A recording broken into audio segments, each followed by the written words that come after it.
पिछले एपिसोड में हमने देखा था कि बातियान और लिन जैसे ही आगे बढ़ रहे थे उनके पास एक बीस्ट आ चुका था, लेकिन बातियान लिंगर की मदद से उस बीस्ट को अपने कंट्रोल में ले लेता है। इसके बाद जब वो आगे बढ़ रहा था उसको वहां पर प्रिंस दिखाई देता है जो कई सारे बीस्ट के साथ फाइट कर रहा था, क्योंकि यहाँ पर एक थंडर लोटस फ्लावर था तो उसी को लेने के लिए यहाँ पर वो प्रिंस आया हुआ था। इसलिए बातियान सारे बीस्ट का मुकाबला करता है और अपनी पावर का इस्तेमाल करते हुए सभी को मारने के बाद वो उस फ्लावर को हासिल कर लेता है। जिस फ्लावर को लेने के बाद वो अपनी कल्टीवेशन करना शुरू कर दिया था, जिस वजह से उसकी कल्टीवेशन भी काफी ज्यादा इंक्रीज हो जाती है। फ्लावर को हासिल करने के बाद वो बहुत ज्यादा खुश हो चुका था, जिसके बाद यहाँ से ये एपिसोड शुरू होता है। तो इस एपिसोड की शुरुआत में बातियान और लिन उसी बीस्ट पे सवार होकर प्रिंस के पास आ रहे होते हैं, जिन्हें देखकर वो खुश हो जाते हैं कि चलो कम से कम यहाँ पर आए तो गए ये लोग। वो लोग भी उससे कहते हैं कि हमें माफ कर देना, जो हमें आने में थोड़ी सी देरी हो गई, अब हम यहाँ से चल सकते हैं। इसके बाद वो सारे के सारे लोग वहाँ से आगे बढ़ना शुरू कर देते हैं। रास्ते में प्रिंस जो होता है वो बातियान से पूछ रहा था कि असल में तुम यहाँ पर क्या लेने के लिए आए हुए हो, जिस पर बातियान भी उससे कहता है कि यहाँ पर एक खास तरह का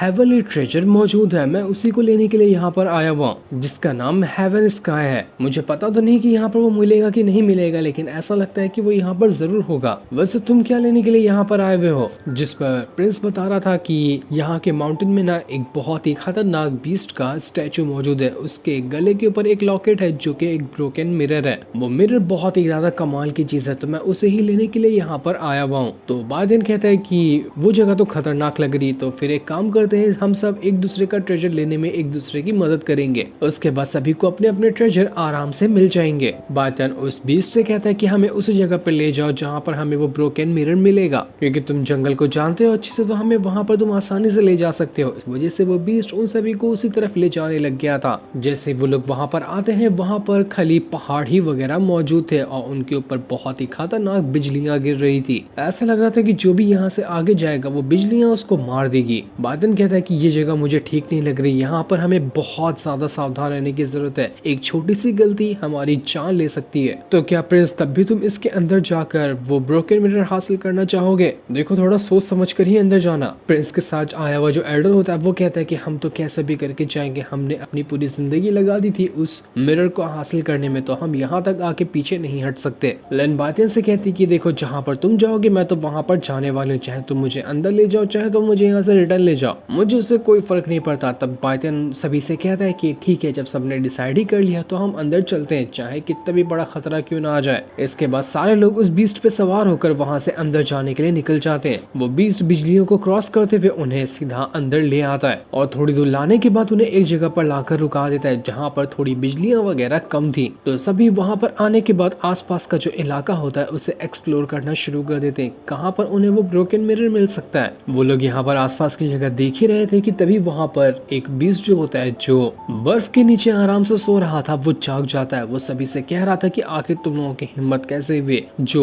मुझे बीस्ट किंग को नींद से उठा दिया, इसकी सजा तुम लोगों को मिलेगी, तुम लोगों को ये सजा अपनी जान से देनी पड़ेगी।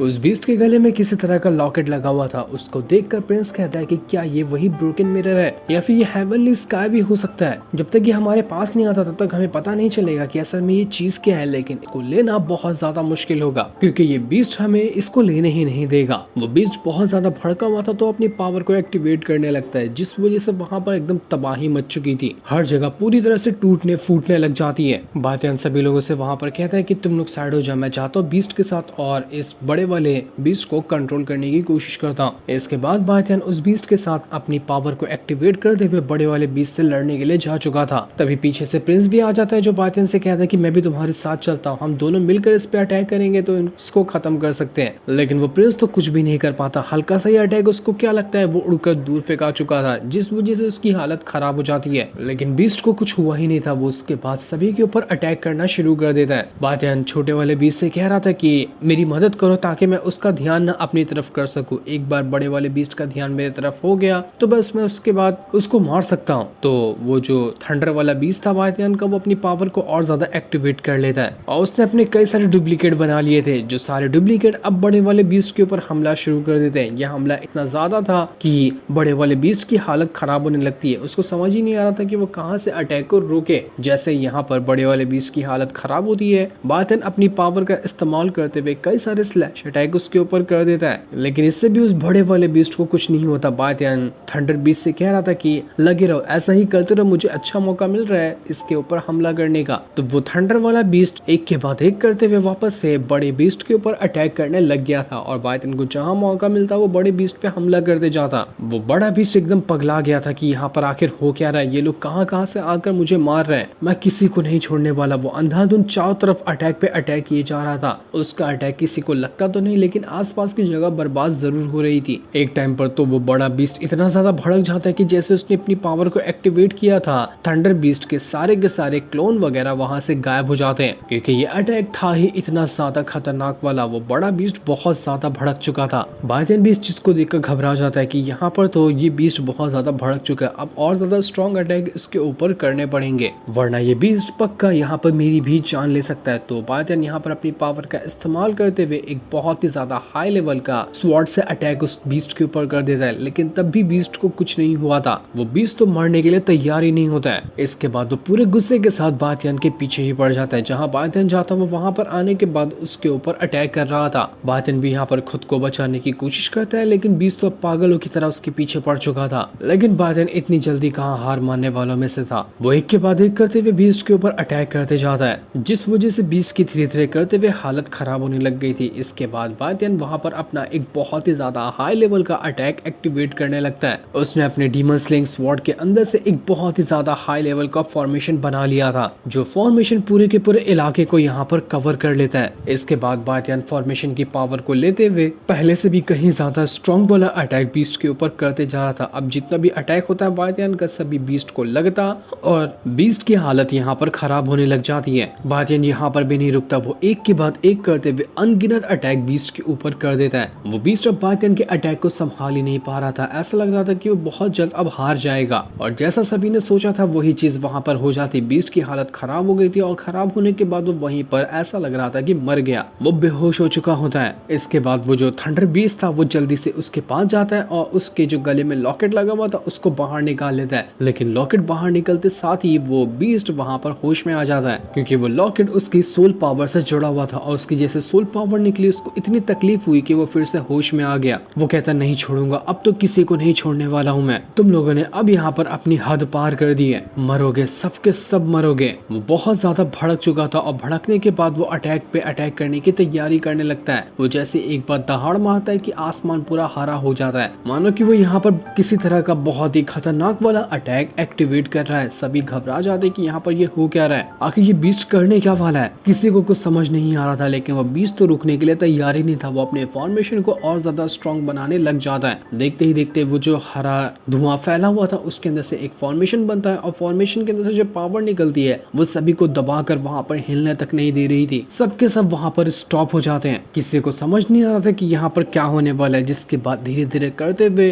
वो जो फॉर्मेशन बना था उसके अंदर से एक कॉफिन जैसी चीज बाहर निकल कर आती है। वो चीज बहुत ही ज्यादा खतरनाक लग रही थी और जैसे वो चीज बाहर निकल कर आई थी, वो जो बड़ा वाला बीस्ट होता है वो उस कॉफिन को देखकर कहने लगता है कि मास्टर आप यहाँ पर आ गए। कॉफिन के अंदर से आवाज आती है कि बीस्ट तुम पीछे हट जाओ, अब जो भी होगा मैं उसको यहाँ पर हैंडल करूंगी। इसके बाद वो कॉफिन के अंदर से जो आवाज आ रही थी वो बातियान से कहती है कि तुम मेरे साथ आओ, मुझे तुमसे कोई बहुत जरूरी काम है। लिन कहती है कि बातियान इसके साथ मत जाना, ये पक्का तुम्हें जान से मारने की कोशिश करेगी। हम सब यहाँ पर है ना, सब मिलकर कुछ भी होगा तो ये अटैक संभाल लेंगे, लेकिन तुम्हें कहीं जाने की कोई जरूरत नहीं है। लेकिन इस चीज को सुनकर वो जो कॉफिन के अंदर जो भी था वो भड़क जाता है और एक ही अटैक करके लिन को उड़ाकर दूर फेंक देता है, जिससे लिन की हालत खराब हो चुकी थी। बातियान को समझ आ चुका था कि ये जो भी यहाँ पर आया है वो कोई मामूली इंसान तो नहीं है, ये बहुत ज्यादा स्ट्रॉन्ग है, तो इसके साथ जाकर देखना ही पड़ेगा कि ये मुझसे चाहता क्या है। तो वो उससे कहता है कि ठीक है मैं तुम्हारे साथ जाने के लिए रेडी हूँ, लेकिन मेरे दोस्तों को कुछ मत करना। इसके बाद बातियान अपनी पावर का इस्तेमाल करते हुए उस कॉफिन की तरफ बढ़ जाता है, जिसे बेहोश होते हुए लिन बस जाते हुए देख रही थी। वो कुछ कर नहीं पाती क्योंकि उसकी खुद की हालत खराब हो चुकी है। तो वहीं बातियान जो था उसको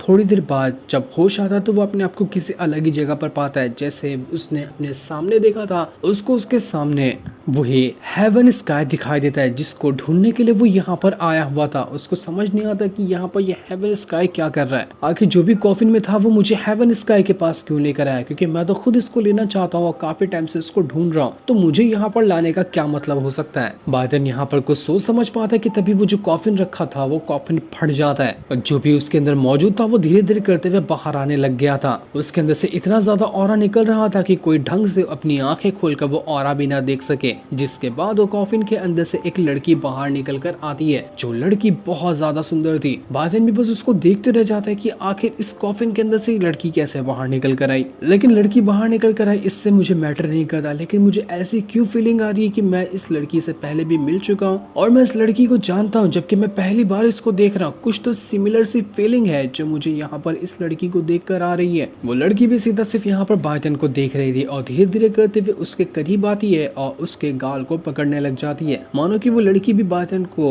महसूस कर रही थी कि क्या जिसको वो समझ रही है ये बाइडेन वही है या नहीं है। वो यहाँ पर बाइडेन को देखकर कह रही थी कि क्या तुम वही हो जिसको मैं सोच रही हूँ? अगर तुम वही हो तो मेरे इतने सालों की तलाश आखिरकार जाकर अब पूरी हुई। ऐसा लग रहा था कि हो सकता है वो जो लड़की है वो बाइडेन को ना पहचानती हो, लेकिन बाइडेन के एंसेस्टर को जानती हो, जिस एंसेस्टर की पावर यहाँ पर बाइडेन को मिली थी। वही पावर देखकर उसको ऐसी फीलिंग आई होगी कि ये बाइडेन नहीं बल्कि उसके एंसेस्टर है, और इसी वजह से बाइडेन को भी लग रहा होगा कि मैं इस लड़की को जानता हूँ, जबकि उसके एंसेस्टर उसको जाना करते थे और उसके एंसेस्टर की ही तो पावर बाइडेन को मिली है। लेकिन ये चीज नेक्स्ट एपिसोड में कंफर्म होगी और इसी सीन के साथ ये वाला एपिसोड यहाँ पर एंड हो जाता है। थैंक्स।